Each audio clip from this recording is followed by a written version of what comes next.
talking about here on my channel right now. It's all about Justin Baldoni and Blake Lively's. This is the audio Blake Lively didn't want you to hear. A 38-minute call that, when put back together in context, reads less like a terrified whistleblower laying out a ledger of abuse and more like an industry pitch meeting dressed up as evidence. What was sold as a smoking gun plays like networking, name-dropping, and promotional momentum. And that change in frame is everything. Let's start with the obvious.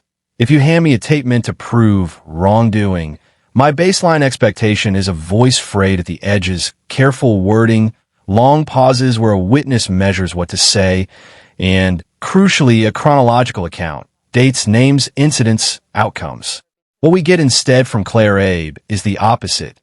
Breathless energy, constant interruptions, a looping reframing of the conversation back to her project, and a relentless focus on who's excited and who should be invited to screenings.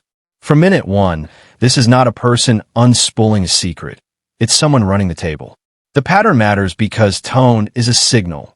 Dominance, topic control, and repeated self-branding are hallmarks of an agenda, not a trauma narrative. Claire doesn't step back to let the investor, Steve Soitz, guide the conversation. She steamrolls. She repeats the film's title over and over.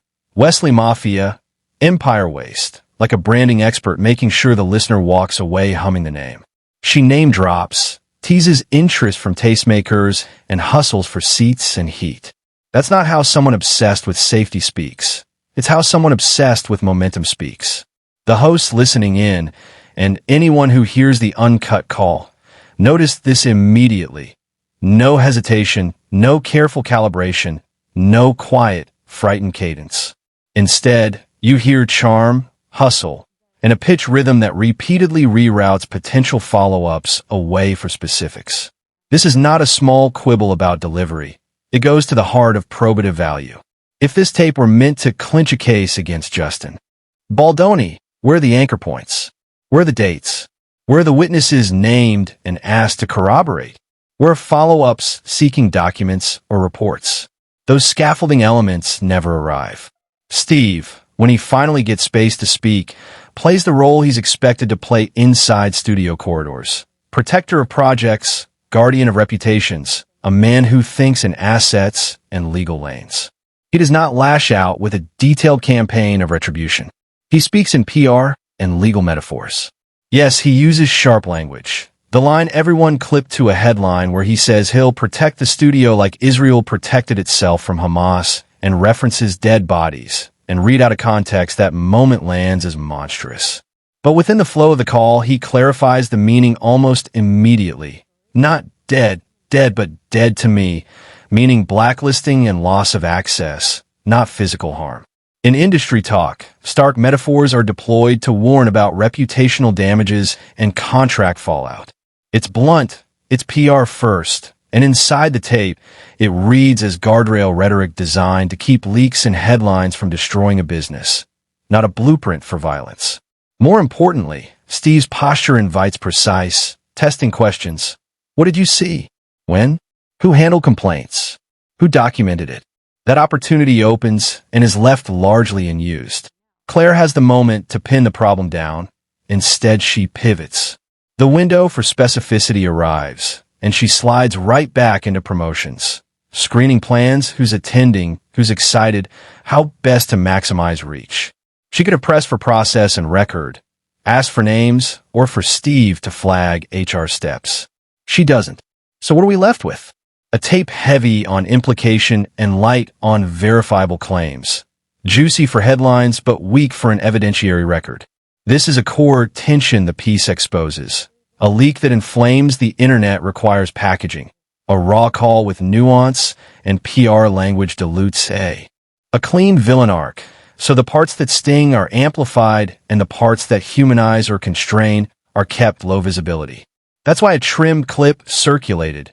Edited content drives outrage in a way an unedited hour rarely does. Look at motive. If you want outrage, you share a single savage quote like the dead bodies line, and you bury the bits where Steve explains legal defense and Claire gushes about her film and a friendly actor called Rain. The full tape offers different beats. Steve defending his staff and saying he's defensive in the legal/press sense. Claire talking about how much she loves the set that was nice and professional, and multiple passages where the topic flips back to marketing and contacts rather than to a timeline of alleged misconduct. The net effect is that the narrative that took over social feeds, Blake Lively's side had an audio smoking gun, loses force when we hear the call in context. That is not to say everything in the file is harmless or that nobody got hurt by any actions on set. It is to say the file as proof does not do the heavy lifting it was marketed to do. And that matters for two reasons. First, evidence needs replicable anchors. Spectacle does not equal substance. Second, the person who leaked the tape, who recorded it without advising the other side, has to answer how they expected the tape to function as evidence if it lacks specifics. If Claire's stated fear was for the safety of crew members, why didn't she press for dates, incidents, names, and paperwork when the opportunity, literally a billionaire investor on the line, presented itself? Instead, she led with promotional material and left the incriminating detail thin and vague. You can plausibly explain such behavior in two ways. Either she's a charismatic, nervous person whose style is breathy and promotional even when upset. That's possible. Or she's an operator who framed a call to generate a narrative and then made selective choices about what to share publicly. Either possibility undercuts the tape as a hard piece of evidence. Beyond that, the strategic release raises reputational questions about who benefits. The person who gave the tape to Blake, allegedly without notifying the studio execs or the investor, set in motion a PR cascade. If the uncut tape bolstered their side, you'd expect the full file to be promoted to strengthen credibility. Instead, the parts that fuel the headline went faster and wider. That sleight of hand, give the sharp soundbite, keep the context quiet, is the classic PR play when you need momentum, not nuance. Let's dig into a few structural cues inside the audio for the non-specialist. When a witness is fearful, conversation patterns shift toward verification. You hear checking questions. When was it? Who else was there? Did you mention it to anyone? Where was the complaint filed? Are there call records? Who can verify? Those are accountability beats. You don't hear them here. What you hear are redirections, promotional beats, and an emphasis on who's watching the film and who might attend screenings. There are probes from Steve. He tries to bring industry context and standard operating procedure into the frame, but they don't stick. Every try to pry specifics is rerouted to a different show, a name, a contact. When the tape is parsed by hosts and pundits, that pattern is loud. The tape sounds like a hustle, then a defensive studio exec, then an insistence that the person at issue is safe and kind on set. That flips the script.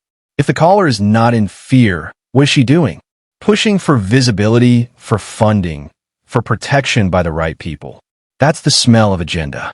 Add to that the interpersonal notes, Claire's effusive praise for certain actors, her insistence that the set was safe in many moments, her repeated references to how nice or professional other colleagues were, and the symmetry becomes jarring. A person who claims trauma but repeatedly speaks in terms of access, marketing, and future projects. We also should talk about the investor's language and its reception. The clipped quote about dead bodies is visceral and share-worthy for a reason. It's hyperbolic, it's easy to weaponize, and in isolation it looks monstrous. But inside the call, Steve qualifies it and frames it as reputation blacklisting and legal pushback. He signals his intent to defend assets and staff, to go after people who cross lines, and he couples that with talk about PR, lawyers, and process. To anyone who works in risk management or studio operations, that's the familiar posture of defense, not the roar of personal vendetta. It's also notable that when Steve speaks about protecting the studio, he couches his language in process. Lawyers, PR teams, escalation, and a hope that the controversy goes away and that the careers involved survive. That narrows the reading of his sharp metaphors. So the tape's meaning shifts from evidence of violent intent to corporate threat to cut access and go legal. And that shift is huge when you're weighing consequences for a person's career or a company's conduct. Another point that can't be ignored. When a clip is meant to convict in the court of public opinion, credibility is everything. If the star witness sounds like a brand manager more than a harmed insider, her credibility takes a hit. People will ask, why did she record this? Why did she give the tape to the opposing party? Was she coached? Did she seek visibility? Those are messy, cultural questions, but they shape whether viewers treat the tape as a forensic artifact or as a viral prop. On the balance here, the uncut call makes Claire look like an attention-oriented operator whose delivery never lines up with the careful, methodical building of a case. And that's exactly the shelter that gives Baldoni the benefit of doubt in many listeners' minds. Finally, here's the practical takeaway for anyone consuming leaks and clips in. The age of outsized headlines. Demand the whole file and the baton of specifics. When a drop gives you a juice soundbite, but not the anchor points that let independent verification occur. Dates, witnesses, documents, third-party corroboration. Treat the clip as a narrative fragment, not a verdict. Sensational edited leaks are engineered to move streams and trending tabs. The full audio is always the arbitration tool. Listen for structure. Does the caller provide testable details when the opportunity is there? Do the interlocutors drill into process and paperwork? Is there a timeline? If not, skepticism is not cynicism. It's evidence literacy. To close, the 38-minute file that has been framed as a smoking gun looks very different when you put it back together. A proactive first-time director who hustles her film's momentum. A billionaire investor who speaks in protective, borderline theatrical language about defending a brand, and a pattern of conversation that favors promotion over prosecution. That combination changes the meaning of the most shareable clips and weakens the idea that the tape, on its own, proves wrongdoing. This is not the last word on any person's account or the end of investigation. It is a call for context, for demand of timelines and documents, and for treating dramatic snippets as the beginning of inquiry, not the end. If you want the full timeline and a minute-by-minute breakdown with timestamps that highlight every missed opportunity for specifics and every pivot back to promotion, I could produce a chronological annotated timeline next. But for now, take the 38-minute call as what it is, loud, messy, and instructive, as a lesson in how tone, motive, and editing can make a narrative look like evidence when in truth, it may be PR. In what followed the unmasking of that 38-minute audio was not calm, not clarity, but combustion. The morning after the leak hit, Los Angeles woke up to a digital wildfire.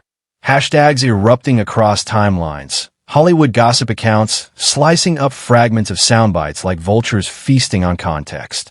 Blake knew.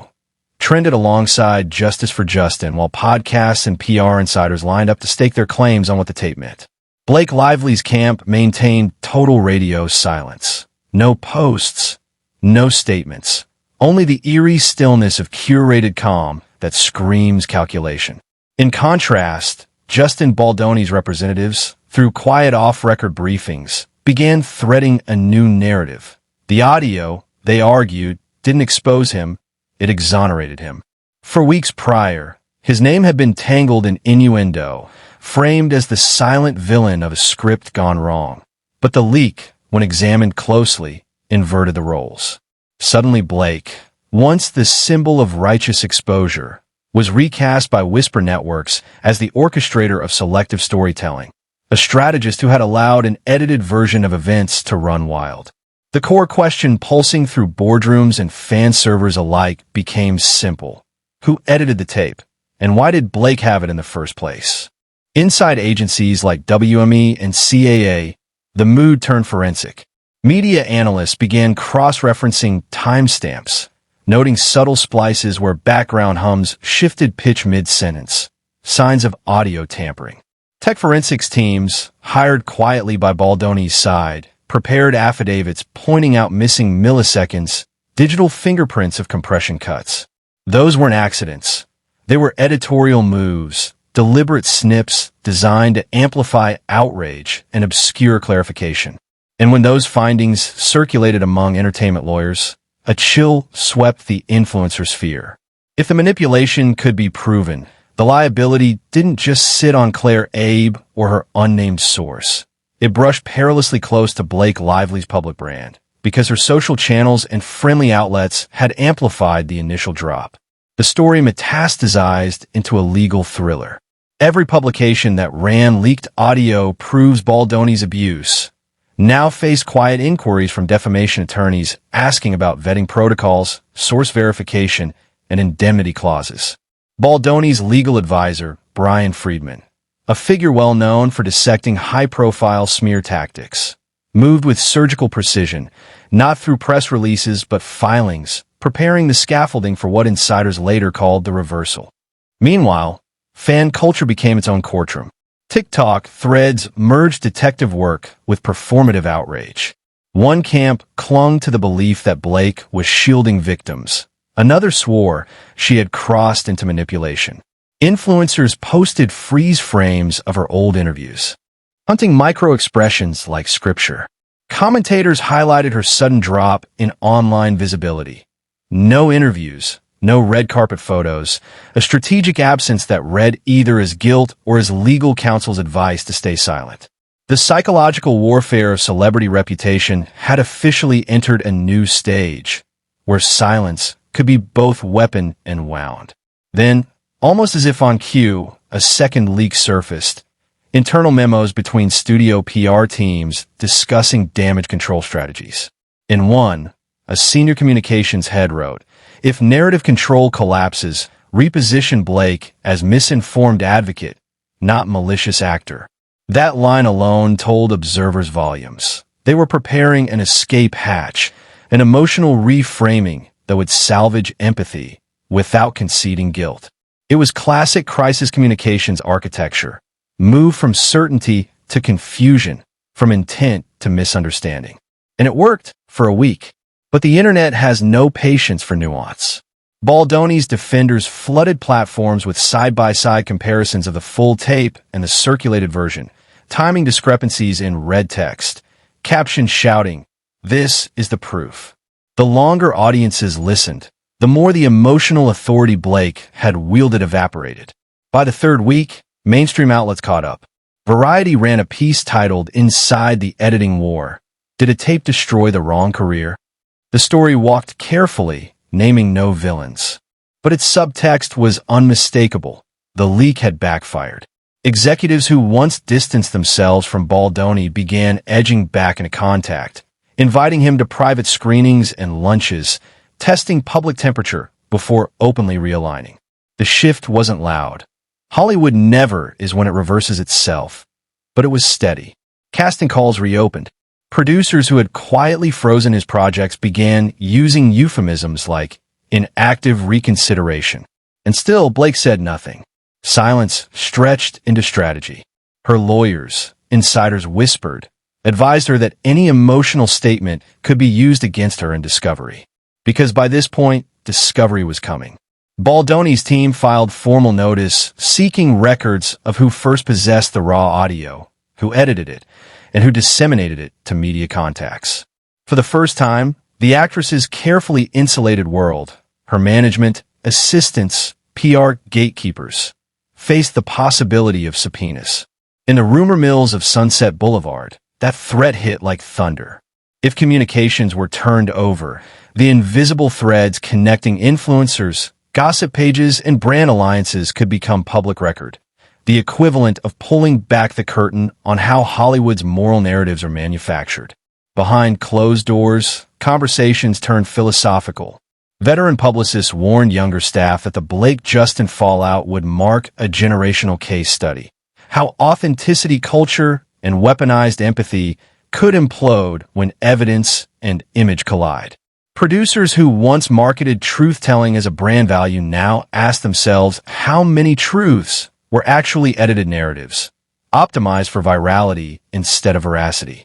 The conversation drifted into think pieces about celebrity power, whether those with the biggest platforms had quietly become the new studios, shaping public perception with the same ruthless precision executives once used on film reels. And then came the unexpected variable, Selena Gomez.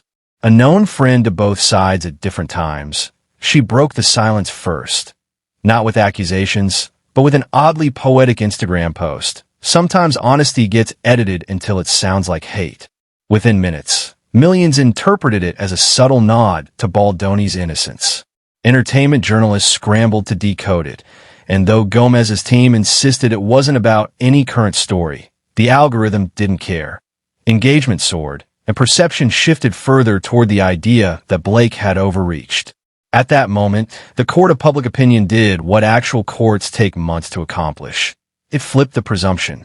The narrative that once painted Baldoni as predator turned him into collateral damage of narrative engineering. Think pieces flooded Medium and Substack. When victimhood becomes marketing, the ethics of selective leaks. Has empathy been hacked? Each headline chipped at Blake Lively's reputation for moral clarity. Critics who had once championed her as a feminist icon now hedged, calling for accountability on all sides. Even her longtime collaborators began ghosting interview questions, unwilling to defend what they could no longer parse. Inside Blake's circle, morale plummeted. The actress, sources said, oscillated between fury and despair, convinced she had been set up to fail by people who promised protection. Whether that meant advisors, friends, or co-conspirators, no one could tell, but the emotional fallout was real. She stopped taking calls. PR veterans sent long strategy decks outlining pathways to redemption. Everything from controlled interviews with sympathetic hosts to foundation work and timed apologies. Each draft returned with red ink scrawled across the top. Not ready. Because readiness, in this context, wasn't about timing. It was about control, and control was exactly what she had lost. Meanwhile, Justin Baldoni's team executed the slow rebuild like a psychological operation. They released no triumphant statements, no victory laps, just calm, precise updates through legal filings and quiet charity work. Images of him volunteering with trauma recovery groups began circulating organically, reframing him as both humble and humane. When asked about the leak at a film festival panel, he gave a single line that landed like a thesis. Context isn't defense. It's truth. That sentence, simple, unthreatening, sincere, did what hundreds of press releases couldn't. It humanized him. By month's end, Hollywood's gossip economy had cannibalized itself. The same outlets that once crowned Blake the moral compass now dissected her silence with voyeuristic relish. Was she under investigation? Was there a countersuit? Was she negotiating a private settlement? None of it could be confirmed, but absence became its own spectacle. When a public figure vanishes after steering a moral storm, the silence doesn't read as peace, it reads as retreat. And in an industry where perception is currency, retreat is bankruptcy. Then, just when the discourse began to cool, a new detail surfaced. Not from either camp, but from an anonymous Dropbox link emailed to multiple journalists. Metadata logs showing that the edited audio had been exported from a device registered under a temporary production assistant linked to Blake's team. The assistant denied involvement, claiming her device had been used by multiple people during post-production. Still, the coincidence ignited a new inferno. Commentators saw it as the missing puzzle piece connecting Lively's proximity to the manipulation. The ethical conversation hardened into a legal one. Was this a breach of confidentiality, a defamation scheme, or a sophisticated PR misfire gone rogue? Baldoni's lawyers seized the moment. In filings later summarized by The Hollywood Reporter, they argued that false or misleading publication of altered material constitutes willful defamation and intentional infliction of reputational harm. That's the kind of language that signals serious settlement numbers or potential trial. The press treated it like spectacle, but insiders knew the subtext.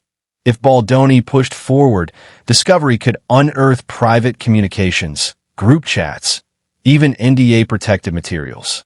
That risk terrified everyone, because lawsuits in Hollywood rarely stay about evidence.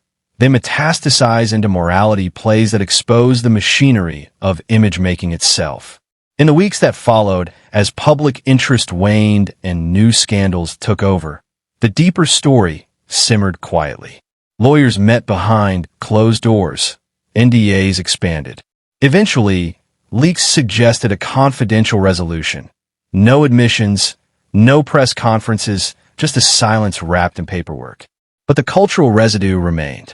To this day, within industry circles, that phrase, the Blake Lively audio, functions as shorthand for narrative overreach, a cautionary tale whispered to interns and managers alike. If you edit context for emotion, context will eventually edit you back. And yet, the human layer beneath the headlines never fully healed. Blake reemerged months later at a charity gala, thinner, distant, smile rehearsed but brittle. Reporters shouted questions. She waved, said nothing, moved on. Justin appeared at the same event hours later, spoke softly about forgiveness, and avoided her entirely. 2 cameras caught them crossing paths in the foyer, eyes flicking but never meeting. The perfect freeze frame of Hollywood's new moral landscape. 2 people trapped between truth, perception, and the machinery that feeds on both. With the battlefield quiet but unresolved, reputations rebuilt and ruined in the same breath, and one brutal lesson carved into the industry's collective conscience. In an era where every recording can be weaponized and every silence interpreted, innocence is not proven by evidence alone, but by the endurance to outlast distortion.